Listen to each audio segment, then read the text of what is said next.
बिस्मिल्लाहिर्रहमानिर्रहीम अस्सलामु अलैकुम वरहमतुल्लाहि वबरकातुहू।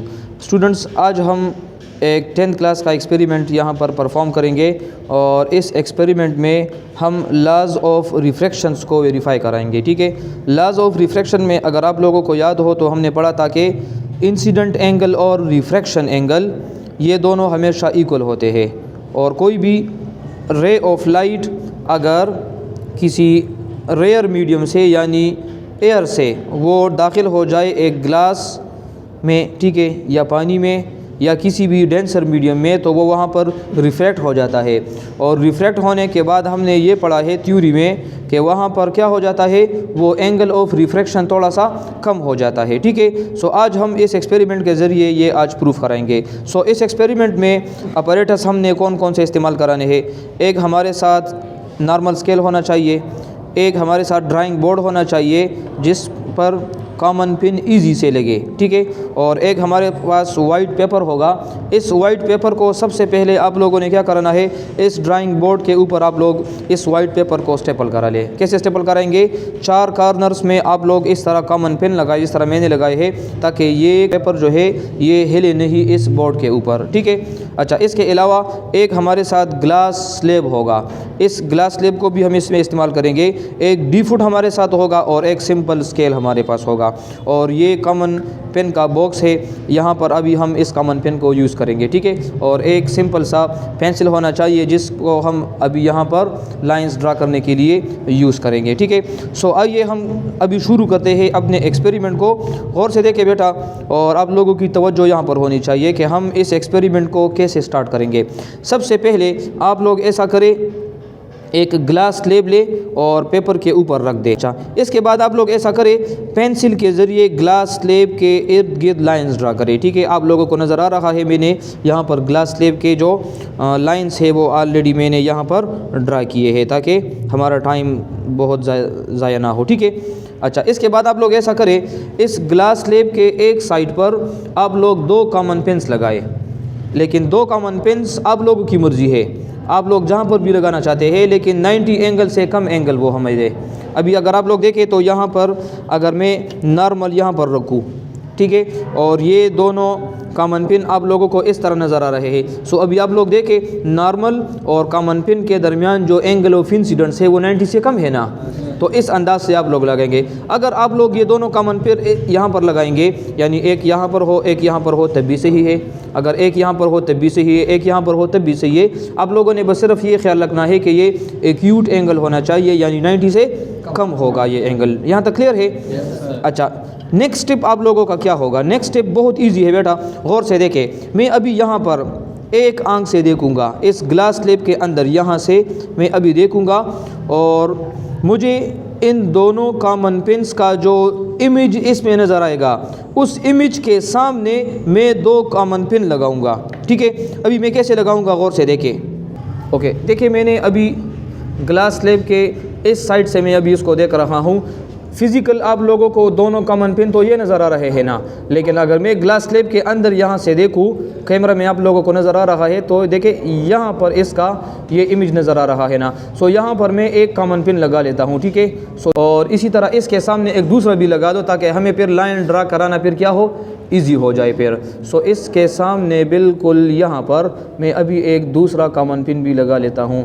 अभी आप लोगों को ये वीडियो में नज़र आ रहा है, ठीक है, कि ये चारों अभी के देखें, ये चारों आप लोग अगर देखें तो यहाँ पर ये चारों नज़र आ रहे ना, बिल्कुल तमाम के तमाम ये एक लाइन में नज़र आ रहा। अभी अगर मैं आप लोगों को इस तरह थोड़ा सा साइड पर दिखाऊं तो अभी आप लोग देख सकते हैं ये चारों अभी लाइन में नहीं है, लेकिन अगर यहाँ से मैं देखूँगा तो ये एक लाइन में नज़र आ रहे हैं। ओके, थर्ड स्टेप आप लोगों का क्या होगा, इस ग्लास स्लेब को आप लोग यहाँ से रिमूव कराए। ठीक है, और आपने जहाँ जहाँ कॉमन पेन लगाए थे वहाँ पर अभी मैं एक एक को रिमूव करूँगा और वहाँ पर हम क्या करेंगे, एक लाइन ड्रा कर लेंगे। ठीक है, यहाँ तक ये बिल्कुल इजी है। इसके बाद जो है सिर्फ हम लाइंस ड्रा करेंगे। देखिए, गौर से देखिए, मैं अभी ये क्या कर रहा हूँ, ये हमारा असल में इंसिडेंट रे है। ये इंसिडेंट रे मैंने यहाँ पर ड्रा कर लिया, यहाँ से लेकर यहाँ तक ये इंसिडेंट रे है। यहाँ पर चले मैं लिख भी देता हूँ, this is incident ray. Okay. और आप लोगों को ऑलरेडी पता है कि इंसिडेंट रे जिस पॉइंट पर लाई करता है वहाँ पर अगर हम एक स्ट्रेट परपेंडिकुलर लाइन ड्रा करेंगे तो उसे हम नॉर्मल कहते हैं। तो ये मैंने एक नॉर्मल ड्रा कर दिया। इसी तरह जो रिफ्रैक्टेड रे है जो इस ग्लास से गुज़र गया वो यहाँ पर हमने ड्रा कर लिया है। यहाँ तक उम्मीद है कि क्लियर होगा, इसमें कोई डिफ़िकल्टी नहीं होगी। इसी पॉइंट पर भी हम एक छोटा सा नॉर्मल ड्रा कर सकते हैं। सो अगेन ये हमारा नॉर्मल 2 हो गया। अभी आप लोग इसको अगर रीनेम करना चाहते हैं तो इसको रीनेम कर ले। इस पॉइंट को मैंने नाम दे दिया है कि ये P पॉइंट है और इसको मैंने नाम दे दिया है कि ये Q पॉइंट है। So join P and Q। P को Q पॉइंट के साथ आप लोग इस तरह कंबाइन करें। अभी आप लोग यहाँ पर देखें, अगर मैं एक्चुअल लाइन देखूँ इस रे का तो ये यहाँ से गुज़रना चाहिए था। एक्चुअल पाथ यहाँ से लेकर यहाँ तक है, लेकिन हमारा रे देखे यहाँ तक आ गया।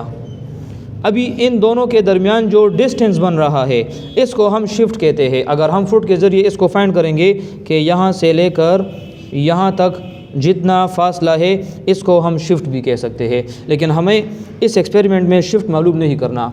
हमने यहाँ पर मालूम कराना है refractive index of this glass. जो ग्लास मैंने यहाँ पर यूज़ किया था उसका हम रिफ्रैक्टिव इंडेक्स मालूम करेंगे।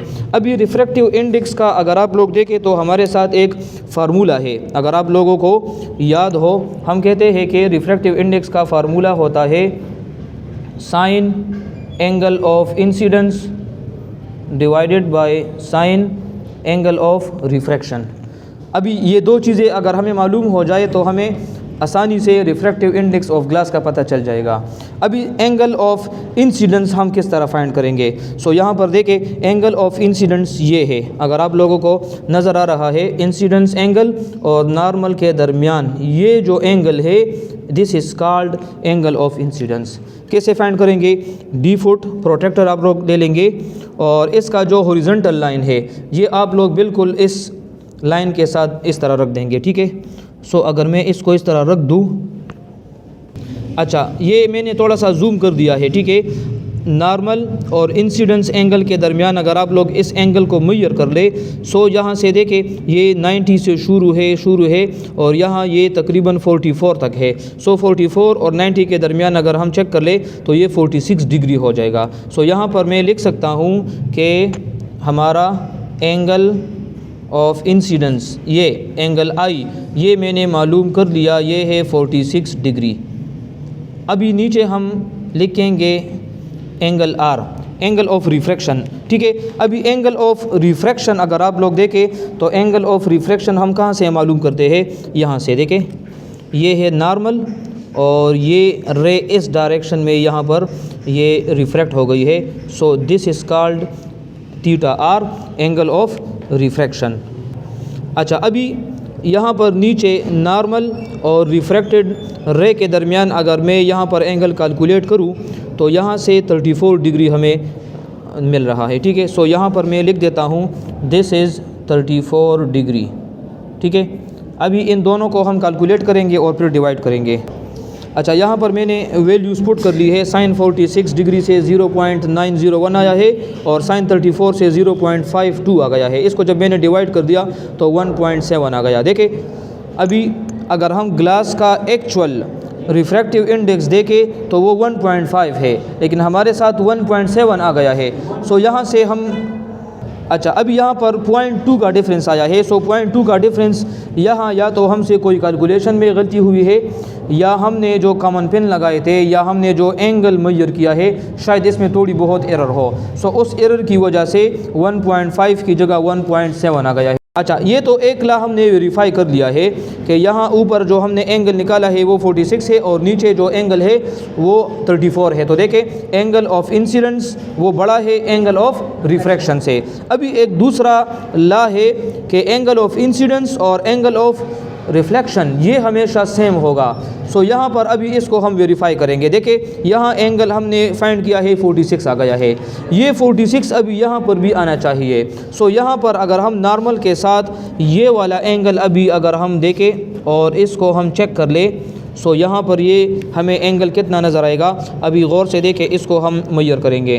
अच्छा, अभी यहाँ पर देखें, अगर मैं नॉर्मल और इस रिफ्लेक्टेड रे के दरमियान एंगल को मेजर करूँगा तो यहाँ ये आप लोगों को 90 नज़र आ रहा है और यहाँ पर ये 40। सो 90 और 40 के दरमियान एंगल बनता है 50, और लेकिन ये 40 से थोड़ा सा इधर है, मतलब ये तकरीबन 48 डिग्री तक आ गया है। अभी अगर इसको हम चेक करें तो देखें, यहाँ पर ये एंगल मैंने 48 डिग्री को मालूम किया है और यहाँ पर एंगल 46 था। सो डिफरेंस सिर्फ 2 डिग्री का आ गया है, और ये 2 डिग्री मैंने बता दिया है कि हमसे थोड़ी बहुत कुछ एरर हुई है, उस एरर की वजह से ये एंगल जो है ये क्या आ गया है, ये इसमें थोड़ा सा फ़र्क आया है। सो आज के इस एक्सपेरिमेंट में हमने ये प्रूफ किया है 2-3 बातें। अभी जल्दी से समरी आप लोग सुन ले। हमने ग्लास स्लैब लिया था और यहाँ पर 2 कॉमन पिन लगाए थे, उससे जो इंसिडेंट रे निकल रही थी वो इस ग्लास स्लैब के अंदर वो रिफ्रैक्ट हो गई। सो यहाँ पर एंगल देके कम हो गया, लेकिन यहाँ से जब दोबारा वो रे बाहर निकलेगा तो फिर वो नॉर्मल से दूर जाएगा। जब नॉर्मल से दूर जाएगा तो वही 34 डिग्री दोबारा 48 डिग्री तक पहुँच गई। अगेन ये एंगल और ये एंगल, ये दोनों मस्ट बी इक्वल, ये दोनों हमेशा सेम होने चाहिए, और हमारे पास भी सेम आ गए, तकरीबन 46 और 48 तकरीबन सेम है। ठीक है, और हमने यही 2 एंगल जब इस फार्मूले में पुट किए तो आखिर में हमने ग्लास का रिफ्रैक्टिव इंडेक्स भी मालूम कर लिया, और ग्लास का रिफ्रैक्टिव इंडेक्स हमारे साथ 1.7 आ गया, हालांकि एक्चुअल 1.5 है। सो इतना डिफरेंस इसमें नहीं है। ठीक है, सो आज के लिए इतना ही काफ़ी है। इंशाल्लाह मिलते हैं अगले लेक्चर में। ओके, अल्लाह हाफिज़।